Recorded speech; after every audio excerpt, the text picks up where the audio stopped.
মূলত অমূলত বিষয়টা খুবই ইম্পর্টেন্ট, কারণ এটার উপর ব্যাপক প্রশ্ন হয়, আর হচ্ছে যে এইটা বোঝাটা খুবই জরুরি। ঠিক আছে, কিন্তু তাই বলে এটার উপর একেবারে ঘন্টার ব্যাপী ক্লাস নিতে হবে বিষয়টা এরকম না। মূলত অমূলত এবং জটিল সংখ্যা আসি কতদূর আলোচনা করা যায়। মূলত অমূলত কি আমরা গত ক্লাসে কিন্তু দেখছিলাম, আপনাদের কি বক্সটা মনে আছে কিনা বলেন, যে মূলত, আচ্ছা এখানে অনেক ডেফিনেশন দেওয়া আছে। মূলত রেশনাল যে সংখ্যাকে দুটি পূর্ণ সংখ্যার অনুপাত হিসেবে প্রকাশ করা যায় বা এ বাই বি আকারে প্রকাশ করা যায় তাকে মূলত সংখ্যা বলে। যে অথবা যে সংখ্যাকে ভগ্নাংশ আকারে প্রকাশ করা যায় তাই মূলত সংখ্যা। বইয়ের স্টারে শুনলে অনেক কঠিন মনে হবে, আমরা সোজা হিসাব বলি। যে কোনো ভগ্নাংশ ইকুয়াল টু মূলত, আর ভগ্নাংশ বাদে সবকিছু হচ্ছে অমূলত। এখানে হচ্ছে বিষয়টাকে আবার বইয়ের স্টাইল যদি বলি পি কিউ আকারে প্রকাশ করা যায় বা এ বাই বি আকারে প্রকাশ করা যায়, এটা মানে এ অনুপাত বি, এ বাই বি, এ অনুপাত বি মানে যা, এ বাই বি মানে যা, ভগ্নাংশ মানে তা। ঠিক আছে, আমি একটু সোজা বাংলায় বললাম, আগে সে উদাহরণ দিই তাহলে সুন্দরভাবে বুঝতে পারবেন। ঠিক আছে, যেমন ধরেন 5 একটা সংখ্যা, আমরা মনে করি 5 হচ্ছে পূর্ণ সংখ্যা, তাই না?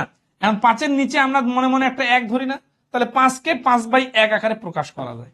ধরেন 1.5 আছে, 1.5 মানে দশমিক তুলে দিলে নিচে 10, তার মানে 15/10, তার মানে আবার যদি কাটাকাটি করি তাহলে 3/2। ঠিক আছে, তাহলে এটা তো একটা ভগ্নাংশ, তার মানে একটা পূর্ণ সংখ্যা একটা ভগ্নাংশ আকারে প্রকাশ করা যায়, এটা দশমিক ভগ্নাংশকে ভগ্নাংশ আকারে প্রকাশ করা যায়। একটা ধরেন আছে মিশ্র ভগ্নাংশ, এটাকে 3 দুগুণা 6, এটাকে 7/3 প্রকাশ করা যায়, অপ্রকৃত ভগ্নাংশ, প্রকৃত ভগ্নাংশ। ঠিক আছে, তারপরে ধরেন আছে যে 4-কে 3 দ্বারা ভাগ করলাম, তাহলে কি হলো, 3 দিয়ে 4-কে ভাগ করলে 3-কে 3 থাকতেছে 1, তারপরে দশমিক দিলে 0, 3 3 9, আবার 1, আবার 0, আবার 3, আবার 3, এভাবে চলতে থাকবে। তাহলে আমরা পৌনঃপুনিক দিয়ে দিব, তার মানে 1.3-এর উপর পৌনঃপুনিক। এই পৌনঃপুনিক তুলে দিয়ে আবার আমরা এটাকে ভগ্নাংশও বানাইতে পারবো। তো যেহেতু আমরা এটাকে ভগ্নাংশ আকারে প্রকাশ করতে পারবো, তাহলে পৌনঃপুনিক ওয়ালা দশমিক সংখ্যাগুলাও এক একটা ভগ্নাংশ, এবং এই যেহেতু এটাকে ভগ্নাংশ আকারে প্রকাশ করা যায় সেহেতু এটা হচ্ছে মূলত সংখ্যা। এটা খুব ইম্পর্টেন্ট বিষয়, মানে যেগুলো আপনি জানেন সহজ ওগুলো তো জানেনই, যেগুলো কম জানেন ওইগুলাতে বেশি রিভিশন দিবেন। বুঝতে পারছেন? আপনি ক্লাস করার সময় বা প্রশ্ন সমাধান করার সময় দেখবেন 25টা মূলত অমূলদের প্রশ্ন আছে, আপনি যেই 5টা প্রশ্ন পারবেন না, বুঝবেন কম, ওইগুলাতে মার্ক করে রাখবেন, আর যেগুলো পারবেন ওগুলা স্কিপ করে যাবেন। এইটা হচ্ছে অনেক অল্প সময় অনেক বেশি প্রশ্ন সমাধানের প্যাটার্ন।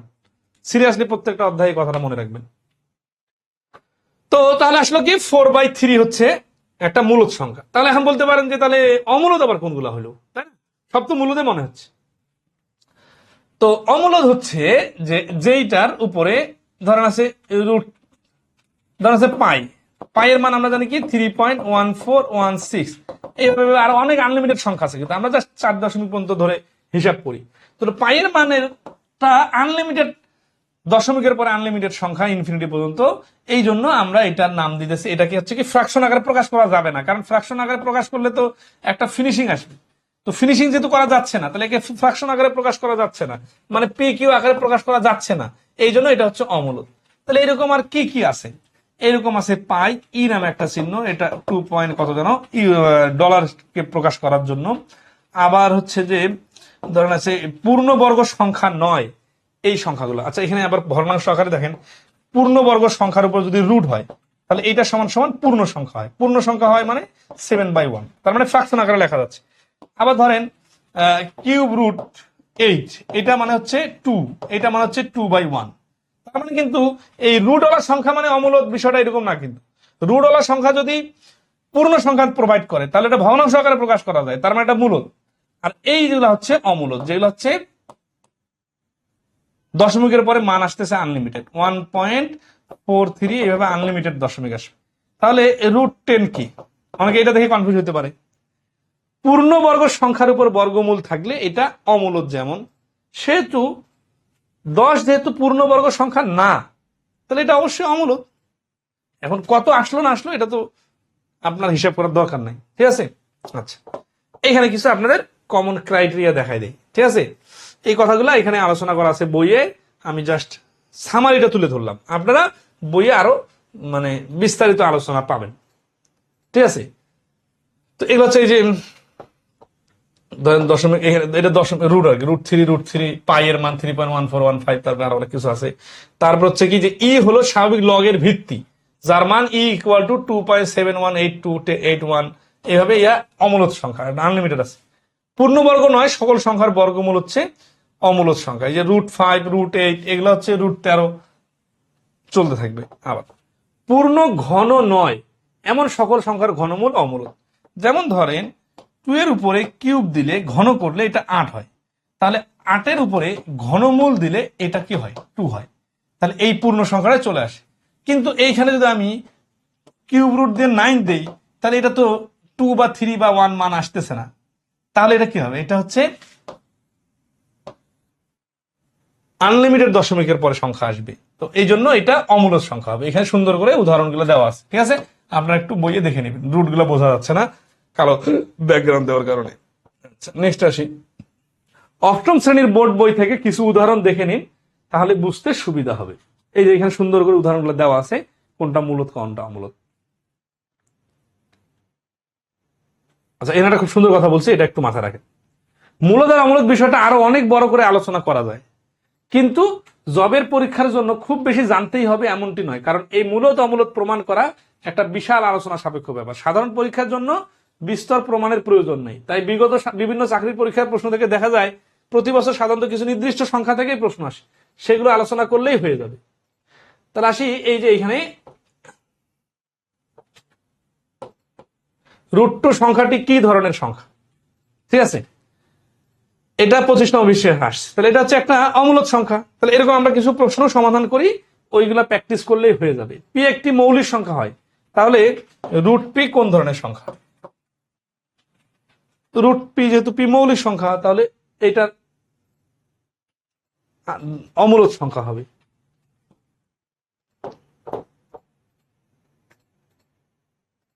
পঞ্চাশ নম্বর প্রশ্নের অ্যান্সার বলেন। ঘন বিষয়টা একটা টাচ দিলাম না, ঘন বিষয় হচ্ছে কি একটা সংখ্যাকে কিউব করলে যে কিউব অ্যান্সারটা আসে, ঘনের অ্যান্সার, ওইটাকে ঘনমূল করলে আবার আগের সংখ্যাটা রিটার্ন আসে। তো দেখেন যে 3 এর উপরে কিউব মানে হচ্ছে 27, তো এখন 27-এর উপরে কি দিলে 3 আসবে, এইটা হচ্ছে ঘনমূল দিলে। এই বিষয়গুলো মানুষের মাথায় এত দ্রুত কাজ করবে না, এই জন্য আপনি নির্দিষ্ট কিছু সংখ্যা জানলে হয়ে যাবে।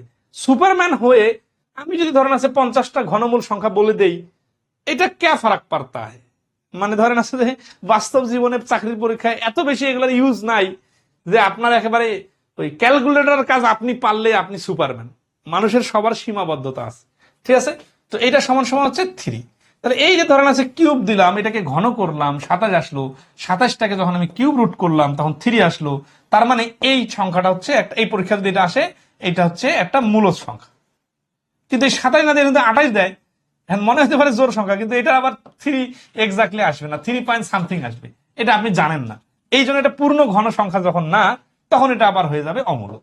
এটাই হচ্ছে আমাদের এই ঘন আর ঘনর সাথে, ঘনমূলের সাথে রিলেশন বিষয়। তো একটা বৃত্তের পরিধি ও ব্যাসের অনুপাতকে কি বলে? বৃত্তের পরিধি বা ব্যাসের অনুপাতের নাম হচ্ছে পাই। ধরেন আছে বৃত্তের ক্ষেত্রে আমরা দেখবো, ধরেন আছে একটা বৃত্ত, এই বৃত্তটা এটা যদি ব্যাস হয়, এই ব্যাসটার থেকে এই পরিধিটা হবে, ধরেন আছে এটা একটা দড়ি, ধরেন আছে এটা যদি 2 মিটার হয়, তাহলে এই 2 মিটার এখানে 1/2, তারপর আরেক ভাগ 2, আরেক ভাগ 2, এই যে 3 গুণ হলো না, 3 গুণের থেকে একটু বেশি হবে, এই একটু বেশি মিলে 3.1415 এরকম আসে। তো এই যে 3 গুণের থেকে একটু বেশি, তাহলে ব্যাস আর পরিধির এই রেশিওটাকে আমরা 22/7 আকারে প্রকাশ করি, বুঝছেন? তো 22/7 আসলে এটা পূর্ণ সংখ্যা ধরার জন্য হিসাব করি, কিন্তু আসলে পাইয়ের মান এক্স্যাক্টলি 22/7 না, এটার কাছাকাছি। আমরা ক্যালকুলেশনের জন্য পূর্ণ সংখ্যা আসে, এই জন্য 22/7 ধরে হিসাব করি। এইটা পরিধি, এই 22কে বলা হচ্ছে পরিধি, ঠিক আছে, খেয়াল করেন। আর 7কে বলা হচ্ছে ব্যাস। তাহলে এই যে পরিধি বা এই যে ব্যাস, এইটার নামই তো হচ্ছে পাই, আর পাই ইকুয়াল টু হচ্ছে অমূলক। আর বলতে পারেন যে এখানে তো ভগ্নাংশ ছিল, আবার অমূলক বলতেছেন কেন?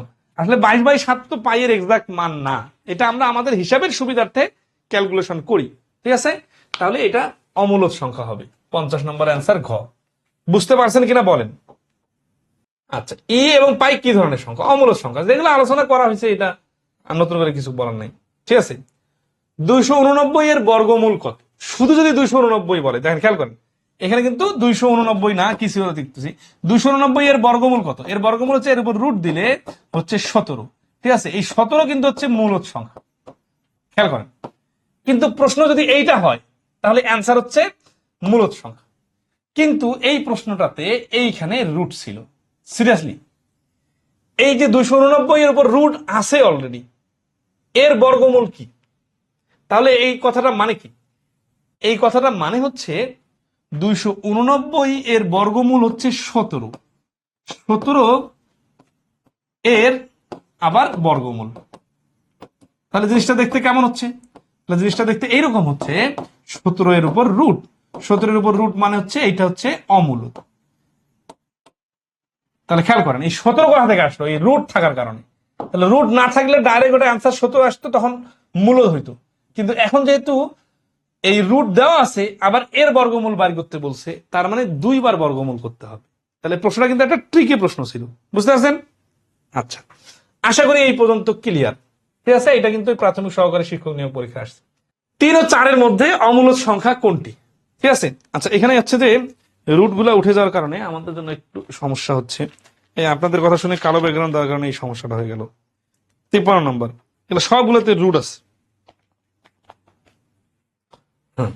তাহলে দেখেন, 3 ও 4 এর মধ্যে অমূলদ সংখ্যা কোনটি? কথাটা একটু শুনে কনফিউশন লাগতেছে না? 3 ও 4 এর মধ্যে অমূলদ সংখ্যা আমি কিভাবে খুঁজে পাবো, তাই না? আচ্ছা, মানে ঘাবড়ে যাওয়া যাবে না। একটা দেখেন, প্রশ্নটা কিন্তু একেবারে নতুন, এতগুলো প্রশ্ন সমাধান করলাম, তারপর এরকম প্রশ্ন পাইনি। 3 ও 4 এর মধ্যে অমূলদ সংখ্যা, তার মানে হচ্ছে 3 এর থেকে বড়, 4 এর থেকে ছোট। আবার অমূলদ হওয়া লাগবে, তার মানে 3 পয়েন্ট এমন দশমিক থাকতে হবে, এটা আনলিমিটেড দশমিক। তাহলে এখানকার অপশনগুলোর মধ্যে কার মান 3 আর 4 এর মাঝামাঝি অবস্থান করে? √5 মানে জানি না, কিন্তু এটা জানি যে √4 মানে হচ্ছে 2, আর √9 মানে হচ্ছে 3। তার মানে √5 এর মানটা 2 আর 3 এর মাঝামাঝি কোনো একটা হবে। তাহলে এটা তো এইখানে টাচ করতেছে না। √10 দেখেন, √9 এর মান হচ্ছে 3, আর √16 এর মান হচ্ছে 4। তাহলে যেহেতু এটা √10, এইটার মান 3 পয়েন্ট সামথিং হবে। তাহলে আমাদের 3 ও 4 এর মধ্যে অমূলদ সংখ্যা হচ্ছে এই √10। তাহলে ক্ষয় হচ্ছে অ্যান্সার। প্রশ্নটা কঠিন কিছু না, একটু মাথা খাটাইতে হবে, কিন্তু নতুন।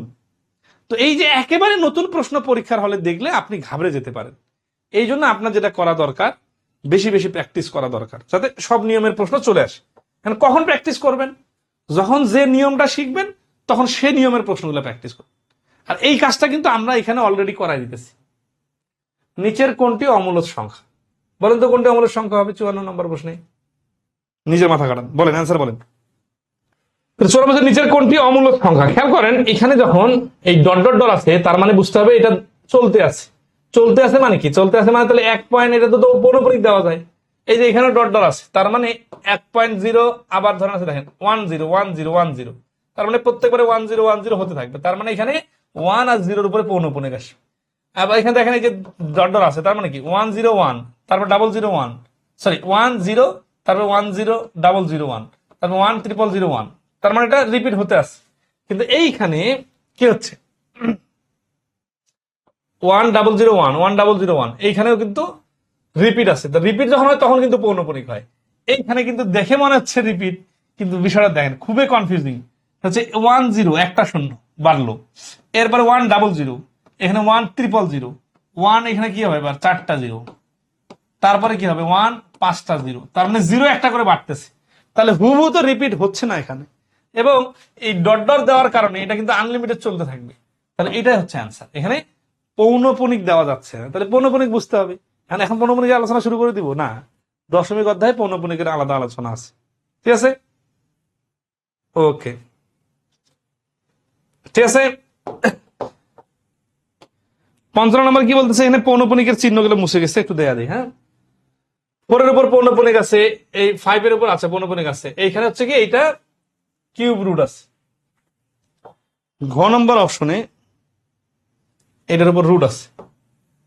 আচ্ছা, তাহলে নিচের কোনটি অমূলদ সংখ্যা? 40তম বিসিএস পিলিতে এই প্রশ্ন আসছে। এই প্রশ্ন কিন্তু সব বিসিএস সহ যে কোনো পরীক্ষায় প্রচুর আসে, তো এই জন্য গুরুত্ব দিই।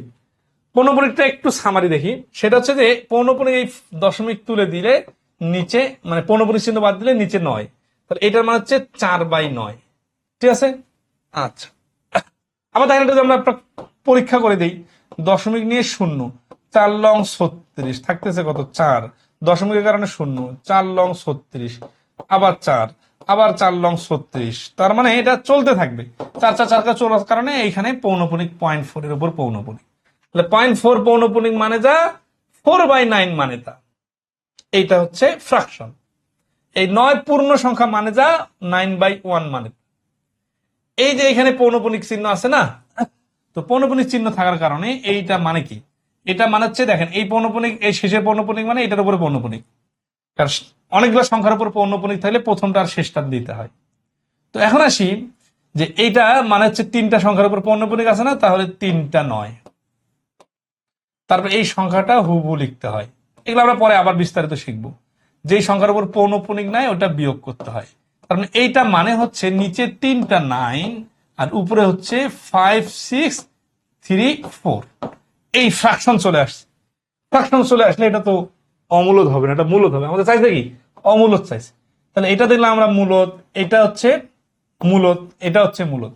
27/48 মূলদ না অমূলদ আমরা একটু দেখবো। ঠিক আছে, তাহলে 27-এর উপরে রুট আছে আর 48-এর উপরে রুট আছে, দুইটার উপরে হোল রুট মানে এটাকে সিঙ্গেল সিঙ্গেল রুট দেওয়া যায়। ঠিক আছে, অথবা হোল রুট দিয়েও ডিল করা যায়। সেটা হচ্ছে যে হোল রুট যেহেতু আছে তাহলে 3 দিয়ে কাটি, 3 লং 27, 3 16 48, তার মানে উপরে 9 নিচে 16, তার মানে সিঙ্গেল সিঙ্গেল রুট যদি দিয়ে দেই আমরা তাহলে হচ্ছে 3/4। তার মানে এটাকেও তো আমরা কাটাকাটি করে একটা সাইজ করে ফ্র্যাকশন নিয়ে আসতে পারলাম। তাহলে এখন পর্যন্ত 4টা অপশনে ফ্র্যাকশন হয়ে গেল, তাহলে অ্যান্সার কোনোটি নয় হবে অ্যান্সার। ক্লিয়ার কিনা একটু কমেন্টে জানাবেন। ঠিক আছে, রুট 48 কি মূলদ? শুধু খেয়াল করেন, শুধু রুট 48 হচ্ছে অমূলদ, কিন্তু এই ফ্র্যাকশন আকারে থাকার কারণে ওইটা কিন্তু কাটাকাটি করে ফ্র্যাকশন চলে আসলো, তখন কিন্তু মূলদ হয়ে গেল। বাট শুধু রুট 48 অথবা শুধু রুট 27 এ কিন্তু অমূলদ, খেয়াল রাখেন, এও কিন্তু অমূলদ। বাট দুটো যখন একসাথে হয়ে যাচ্ছে তখন কাটাকাটি করে ফ্র্যাকশন তৈরি হচ্ছে, তখন কিন্তু অমূলদটা মূলদ হয়ে যাচ্ছে। ক্লিয়ার সবাই? 56 নম্বর, আমি একটু ফ্র্যাকশনগুলো লিখে দিই। 56 নম্বরে এইটা প্রশ্নের সমাধান আপনারা চেষ্টা করেন, আমি ততক্ষণ বেসিক আলোচনাটা আপনাদের একটু দেখাই দিই। হ্যাঁ, 8/7 আছে কত নম্বরে? 56 নম্বর। ওকে, এটা হোল রুট দেওয়া আছে আর ওই পরেরটা তো হোল রুট দেওয়া আছে, সরি এটা তো এই রুট দেওয়া আছে, রুট দেওয়া আছে। তো এটা বলছে কোনটি মূলদ সংখ্যা, মূলদ, তাহলে রুট 11 আছে, তাহলে এটা তো অমূলদ।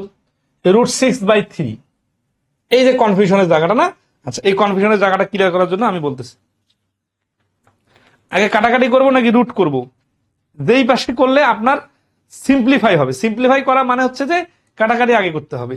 এখন আগে কাটাকাটি করার না পরে যদি আপনি রুটের মান বসান তারপরেও কিন্তু কাটাকাটি যাবে। এই যে এইখানে দেখেন, এখানে আগে রুটের মান বসাইছে না, আচ্ছা এইটা দেখি, এই রুট 27 মানে কি? রুট 27 মানে হচ্ছে 3 গুণন 9 এর উপর রুট, আর এখানে হচ্ছে 16 গুণন 3 এর উপরে রুট।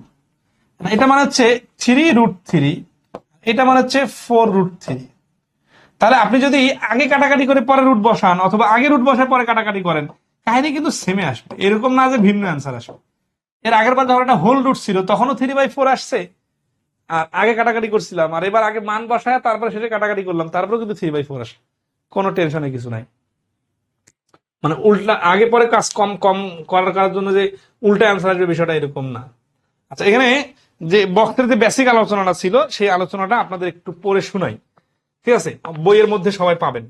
সেটা হচ্ছে যে একটা সংখ্যা 5, একটা সংখ্যা √7, এইটা কি? এটা কি মূলদ নাকি অমূলদ বলেন? এই আলোচনাটা শুনলে আপনারা এইগুলা কনফিউশন গুলো দূর হবে। যেমন ধরেন এখানে √6 আছে, 3 আছে, মানে আপনাদের কনফিউশন লাগতেছে না যে এইখানে তো 3 6 কাটাকাটি করা যাচ্ছে না, আবার মানে হচ্ছে এটা অমূলদ নাকি মূলদ? তো এখানে এই কথাগুলো একটু শুনুন যে এইটা সমান সমান হচ্ছে অমূলদ হবে, কারণ একটা অমূলদ সংখ্যার সঙ্গে ধরেন আছে √7, মানে সাপোজ ধরেন 2 পয়েন্ট সামথিং সামথিং আনলিমিটেড, এর সঙ্গে যদি আপনি 5 যোগ করেন তাহলে কি হবে জানেন, 5 আর 2 মিলে 7 হবে, কিন্তু ওই দশমিকের পরে আনলিমিটেড সংখ্যা তো থেকে যাবে, তাহলে এইটা অমূলদ, যোগ করার পরে যোগফলটাও অমূলদে থাকবে। তাহলে এখান থেকে আমরা বলতে পারি যে অমূলদ সংখ্যার সাথে কোনো কিছু যোগ করলে অথবা কোনো কিছু বিয়োগ করলে সেটা অমূলদই থেকে যায়। খুবই ইন্টারেস্টিং, কিন্তু কথা কি ধরতে পারছেন? আচ্ছা, ওকে, এরপরে আসি যে দুটা সংখ্যা যদি একটা অমূলদ সংখ্যাকে একটা মূলদ সংখ্যা দিয়ে ভাগ করেন, ধরেন আছে সাপোজ √5, একে 2 দিয়ে ভাগ করেন, এটা সমান সমান অমূলদ, ঠিক আছে। কিন্তু একটা √5 গুণন আর একটা √5, আবার ধরেন একটা √5 গুণন একটা √2, এইটা কিন্তু নিশ্চিত না। তাহলে এখান থেকে কি বোঝা যাচ্ছে যে একটা অমূলদ সংখ্যাকে একটা মূলদ সংখ্যা দ্বারা ভাগ করলে সেটা কি হতে পারে, সেটা অমূলদে হবে। কিন্তু একটা √5 গুণন আর একটা √5, একটা অমূলদ আর একটা অমূলদ, দুইটা অমূলদ গুণ করলে দেন √5 মিলে কিন্তু √5 স্কয়ার হওয়ার পরে এটা পূর্ণ সংখ্যা হয়ে যাচ্ছে, তাহলে এটা তো মূলদ হয়ে গেল। তাহলে দুইটা অমূলদ সংখ্যা গুণ করলে মূলদ হতে পারে। আবার এই √5 আর √2 গুণ করলে তো √10 হচ্ছে, এইটা তো আবার অমূলদে থেকে যাচ্ছে, তাই না? তার মানে দুইটা অমূলদ সংখ্যা গুণ করলে সেটা অমূলদ হতে পারে, মূলদ হতে পারে, এই কথাটা মাথায় রাখবেন। এটার উপর কিন্তু একটু পরে প্রশ্ন আছে, কথা কি ক্লিয়ার কিনা বলেন? আচ্ছা, আরেকটা বিষয় হচ্ছে যে দুটো অমূলদ সংখ্যার গুণফল ও ভাগফল মূলদ হতে পারে, এটা তো অলরেডি আলোচনা চলে আসছে। তাহলে এখানে দেখেন খ নম্বরে কি হচ্ছে, খ নম্বরে এই যে √6 এটাকে ভাগ করলে কি হবে, এটা অমূলদে থেকে যাবে, তাহলে এটা তো অমূলদে আছে, ঠিক আছে না, কারণ রুটটা কাটাকাটি করা যাচ্ছে না, √8 থাকতেছে, √7 থাকতেছে। তাহলে এই প্রশ্নের অ্যান্সার হচ্ছে এই যে ঘ, মূলদ সংখ্যা, কারণ এটা কাটাকাটি করে আমরা দেখলাম যে 3/4 থাকলো, ঠিক আছে। আচ্ছা, ঘ অ্যান্সার 56। আশা করি এখন হচ্ছে রুটগুলো দেখা যাচ্ছে, ঠিক আছে। ওকে, 18 নাম্বারটা এই দেখেন পাশাপাশি, নিচের কোনটি মূলদ সংখ্যা, দেখেন তো কি হবে, এটা সব রুটের খেলা না, √5 √18, তারপর কি আছে √3 √16, √6 √14, √8 √20, এখানে মূলদ চাইছে, তাহলে কোনটা কোনটা গুণ করলে রুটটা আউট হয়ে যাবে সেটা হচ্ছে আমাদের অ্যান্সার। তাহলে দেখেন এইখানে 5, 18, 90 এর উপর রুট দিলে পূর্ণবর্গ সংখ্যা না, কিন্তু 3, 16, 48 পূর্ণবর্গ সংখ্যা না, তার মানে রুটকে ভিনিশ করা যাচ্ছে না। 6, 24, 144 এইটা কিন্তু রুটের কারণে 12 হয়ে রুট ভিনিশ হয়ে যাচ্ছে, তাহলে এইটা কিন্তু আমাদের মূলদ সংখ্যা। আর বাকিগুলোতে 8 দুগুণা 16, মানে 160 এর উপর রুট দিলে রুট একটু কমানো যাবে। কিরকম কমানো যাবে জানেন, 160 থেকে পূর্ণবর্গ সংখ্যা যদি আমি বাইর করে নিতে চাই, তাহলে আমি বাইর করে নিতে পারবো কত, 4 দিয়ে, 4 40, 4 চোখ 16, ধরেন 16 আর 10 গুণ করলে 160 হয়, এর উপর রুট দেওয়া হলো। এখন ধরেন আছে 4 √10, ঠিক আছে, ওকে। তাহলে এই যে দেখেন এখানে কিন্তু রুটটা আমি ডিলিট করতে পারলাম না যেহেতু, তাহলে এটা কিন্তু অমূলদ থেকে গেল, বাট এইখানে রুট ডিলিট করা যাচ্ছে, তাহলে এটা মূলদ। 59 নাম্বার প্রশ্নটার অ্যান্সার আপনারা দেওয়ার চেষ্টা করেন। আচ্ছা, আমরা এখন রিসেন্ট কিছু প্রশ্ন দেখবো এই মূলদ অমূলদের। আজকে ক্লাসটা আর কিছুক্ষণের মধ্যে ক্লোজ করে দিব, এরপর আমরা আগামী ক্লাসে জটিল সংখ্যা থেকে শুরু করব, ঠিক আছে। আচ্ছা, এর কি বলতেছে যে দুটি ভিন্ন অমূলদ সংখ্যার গুণফল অমূলদ। 59 নাম্বার দেখেন, ক্লু দেওয়া আছে 1, 2, 3, শেষে দুটি ভিন্ন অমূলদ সংখ্যার গুণফল অমূলদ। ভিন্ন অমূলদ সংখ্যার গুণফল অমূলদ হবে 0 একটি মূলদ সংখ্যা। তারপর কি বলতেছে, যে সকল পূর্ণ সংখ্যা পূর্ণবর্গ সংখ্যা নয় সেগুলোর বর্গমূল অমূলদ। তাহলে এই যে 3 নম্বর কথাটা কি সঠিক না ভুল, যে সকল, আচ্ছা 1 নম্বরটা আসি, দুটি ভিন্ন অমূলদ সংখ্যার গুণফল অমূলদ। ধরেন ভিন্ন অমূলদ মানে কি, √3 √2, এটা গুণ করলে √6 অমূলদ হতে পারে। কিন্তু আবার দেখেন √3 গুণন √12, এখানে কিন্তু হচ্ছে √36, এটা সমান সমান হচ্ছে 6। তার মানে এই কথাটা 100% সঠিক না। দুটি ভিন্ন অমূলদ সংখ্যার গুণফল অমূলদও হতে পারে, আবার মূলদও হতে পারে। তাহলে 1 নাম্বারটা সঠিক না। তাহলে উপরের তথ্যের ভিত্তিতে কোনটি সঠিক বলছে না, তাহলে 1 নাম্বার যেখানে আছে সেটা বাদ। তাহলে অটোমেটিক্যালি আমাদের একটাই শুধুমাত্র বাইরে হতেছে। ঠিক আছে। আচ্ছা, 0 একটি মূলদ সংখ্যা। আপনাদের গত ক্লাসে যে চার্ট দেখানো হয়েছে ওইখানে দেখছেন আপনারা যে ন্যাচারাল নাম্বার হচ্ছে 0 বাদে, হোল নাম্বার হচ্ছে 0 সহ। ঠিক আছে। এরপরে ইন্টিজার, তারপরে হচ্ছে কি নাম্বার, রেশনাল নাম্বার। তাহলে এদের সবার বাপ তো হচ্ছে রেশনাল। তাহলে রেশনালের মধ্যে তো এই ধরেন একটা -1, -3, তারপরে ধর আছে 0, তারপরে 1 সব। তাহলে ন্যাচারাল নাম্বার 1 2 3, হোল নাম্বার 0 তে 1 2 3, ইন্টিজার হচ্ছে -1 -3 0 1, আর রেশনাল নাম্বার হচ্ছে এদের সবগুলো মিলে রেশনাল নাম্বার। তাহলে 0 তো রেশনাল নাম্বারের মধ্যে অবশ্যই পড়ে। তাহলে 0 হচ্ছে একটা মূলদ সংখ্যা। তাহলে এটা সঠিক। এবং এই 3 নাম্বারটা যে সকল পূর্ণবর্গ সংখ্যা পূর্ণবর্গ নয় সেগুলোর বর্গমূল অমূলদ, এটাও সঠিক। ঠিক আছে। তাহলে গ হচ্ছে অ্যান্সার। 59 নম্বর প্রশ্নের অ্যান্সার, 60 নম্বর প্রশ্নের অ্যান্সার হচ্ছে গ। তাহলে রিসেন্ট ম্যাথ। আচ্ছা, আমাদের ক্লাস শেষ মোটামুটি। আমাদের এখন আসে যে এই যে 2025-26 সালে আমাদের যেই প্রশ্নগুলো আমাদের বইয়ে ছিল না, এই প্রশ্নগুলো আমরা এখানে কয়েকটা দিছি। হ্যাঁ, 1 2 3 4 আপনাদের বইয়ে মানে নতুন বইয়ে পিডিএফ এর পিছনের দিকে আপনারা পাবেন। আর আমরা পিডিএফটা শেয়ার করে দিব, আমরা সারাইছি পিডিএফটা, যা শেয়ার করা বাকি আছে। এই ক্লাসের পরে শেয়ার করে দিব এই আপডেট প্রশ্নগুলো। 2025-26 সালে এই পরীক্ষার প্রশ্নগুলা আপনারা দেখছেন। আমাদের ক্লাসের অঙ্কগুলোর মধ্যেও 25-26 সালের প্রশ্ন ছিল। আসলে ওগুলো আগে থেকে বইয়ে ছিল, জাস্ট পরীক্ষা আসছে 90% প্রশ্ন। আর 2 4 5টা প্রশ্ন যেগুলো বইয়ে ছিল না, নতুন আসছে, বাট পারা যাওয়ার মতো সেই প্রশ্নগুলো হচ্ছে এটা। আমরা অলরেডি 57 মিনিট ক্লাস করছি। হ্যাঁ, 9/4 সংখ্যাটি কি? স্বাভাবিক সংখ্যা, মূলদ সংখ্যা, অমূলদ সংখ্যা, জটিল সংখ্যা। এখন আসেন, 9-এর উপর রুট দিলে হয় 3, আর 4-এর উপর রুট দিলে হয় 2। তাহলে এখানে হচ্ছে এটা মানে হচ্ছে 3/2, এটা মানে যা 3/2 মানে 3/2 তো একটা ভগ্নাংশ। এটা ভগ্নাংশ তো স্বাভাবিক সংখ্যা না। ঠিক আছে। জটিল সংখ্যাও না, অমূলদ সংখ্যাও না, মূলদ সংখ্যা। তো জটিল কিছু নাই। 48 নম্বর বিসিএসে আসছে, আমাদের বইয়ে দেওয়া নাই হু, কিন্তু পারা যাবে না? অবশ্যই পারা যাবে। 2 নম্বর আসে, নিচের কোনটি মূলদ সংখ্যা? মূলদ সংখ্যা মানে ভগ্নাংশ। তাহলে এখানে দেখতে হবে যে কোনটা ভগ্নাংশ আকারে প্রকাশ করা যায়। ঠিক আছে। আচ্ছা, এখানে সমস্যা হয়ে গেছে কি, রুট দিছে একটা, কিউব রুট দিছে 1 2 3টা। এখন এত বড় সংখ্যার কিউব রুট কি আমাদের জানা আছে? আমারও জানা নেই, আমারও মুখস্থ নাই। তাহলে কি করা যায়?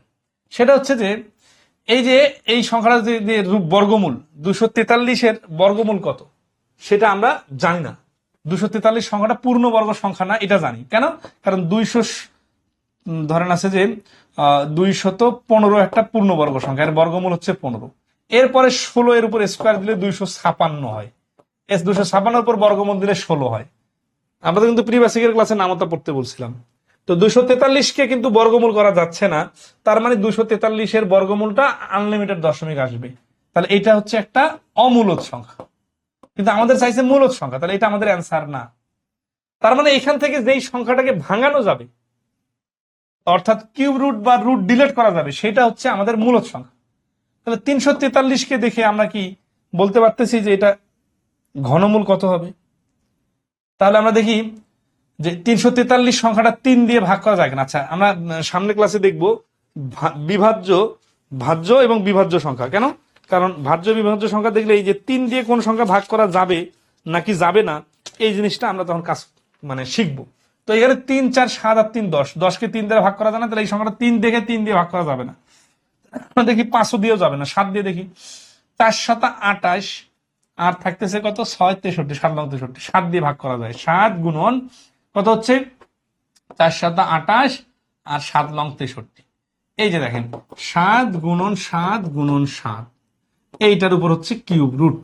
এখন এইটা সমান সমান হচ্ছে 7 কিউব রুট, তার উপরে হচ্ছে কিউব। এই কিউব আর কিউব রুট কেটে দিলে অ্যান্সার আসতেছে 7। 7 কি অ্যান্সার? 7 অ্যান্সার না, মানে এখানে হচ্ছে যে 7 হচ্ছে এইটা মানে হচ্ছে 7, যেহেতু একটা পূর্ণ সংখ্যা চলে আসছে, আমরা কিউব রুটকে ডিলিট করে দিতে পারছি। তাহলে এইটা হচ্ছে আমাদের মূলদ সংখ্যা। তাহলে 2 নম্বর প্রশ্নের অ্যান্সার হচ্ছে 7। এখন অনেকেই এই একটু ব্যতিক্রম প্রশ্ন দেখে মনে করতে পারে অনেক কঠিন মনে হচ্ছে, কিভাবে পরীক্ষার হলে পারবো। এটা আপনার জন্য যেমন কঠিন, আমার জন্যও কঠিন। তাহলে পরীক্ষা যারা দিবে তাদের জন্য কঠিন। তো এটা তো একটা সময় সাপেক্ষ প্রশ্নই। ঠিক আছে না? এত বড় বড় ডিজিট দিলে আমাদেরকে মুখস্থ আছে কারো বলেন? আর কিউব রুট কি মুখে মুখে বাই করা যায়? তবে যেহেতু পরীক্ষা আসছে তার মানে বানানো মানে মিলে যাবে কোনোটা না কোনোটা, এই জন্য এটা অ্যান্সার, বাকিগুলো মিলবে না। আচ্ছা, তাহলে একইভাবে দেখি আমরা 3 নাম্বার, নিচের কোনটি অমূলদ সংখ্যা? ঠিক আছে, অমূলদ সংখ্যা এটা হচ্ছে 0.12, তো দশমিক সংখ্যা মানে তো ভগ্নাংশ, এটা তো মূলদ, তাহলে এটা অ্যান্সার না। √72 কে এটা যেহেতু পূর্ণবর্গ সংখ্যা না, তাহলে এটাই অমূলদ সংখ্যা। এটা পূর্ণবর্গ সংখ্যা 49 রুট আছে, তার মানে এটা 7, এটা 25-এর উপর রুট আছে, এটা 5, এটা তো মূলদ সংখ্যা, তাহলে এই অমূলদ হচ্ছে খ। 4 নাম্বার কি বলছে, অমূলদ সংখ্যা কোনটি? এটা আপনারা করে নেবেন, ঠিক আছে, জোরের কিছু নাই। এগুলো আমাদের রিসেন্ট প্রশ্ন ছিল, আরো কিছু প্রশ্ন আছে, এগুলো আমরা স্কিপ করতেছি এই কারণে যে আপনারা এগুলো নিজে ট্রাই করতে পারবেন। নিচের কোনটি মূলদ সংখ্যা? দেখেন √2 √8, 8 দুগুণা 16, 16-এর উপর রুট দিলে 4, তাহলে এটা অ্যান্সার। যেটার রুট ডিলিট করা যাবে ওইটাই মূলদ সংখ্যা হবে, খেয়াল রাখবেন, ঠিক আছে। নিচের কোনটি অমূলদ সংখ্যা? এই 0.3 মানে তো ভগ্নাংশ, 16/9 পূর্ণবর্গ সংখ্যা, তাহলে এটা 4/3 হবে। 8 আর 27 এটাকে কিউব রুট মানে 2, এটা কিউব রুট 27 মানে 3, তার মানে এই পর্যন্ত সবগুলো আমাদের হচ্ছে কি ভগ্নাংশ আকারে সাজানো যাচ্ছে। কিন্তু এই যে এখানে 5√3 আছে, এটা কিন্তু আমরা একটু আগে শিখছিলাম, কি মনে আছে আপনাদের, যে পূর্ণ সংখ্যার সাথে যদি একটা রুটওয়ালা সংখ্যা থাকে এবং রুটটাকে ডিলিট করা না যায় তাহলে ওইটা অমূলদ সংখ্যা থেকে যাবে। তাহলে এখানে 61 নম্বর প্রশ্ন, অমূলদ হচ্ছে ঘ। নিচের কোনটি অমূলদ সংখ্যা? এগুলো কাছাকাছি আসতেছে। 63, নিচের কোনটি অমূলদ সংখ্যা? হ্যাঁ, এইগুলো আপনারা নিজে থেকে চেষ্টা করবেন, জাস্ট শুধু ভাঙাভাঙির খেলাটা নিজে থেকে চেষ্টা করবেন।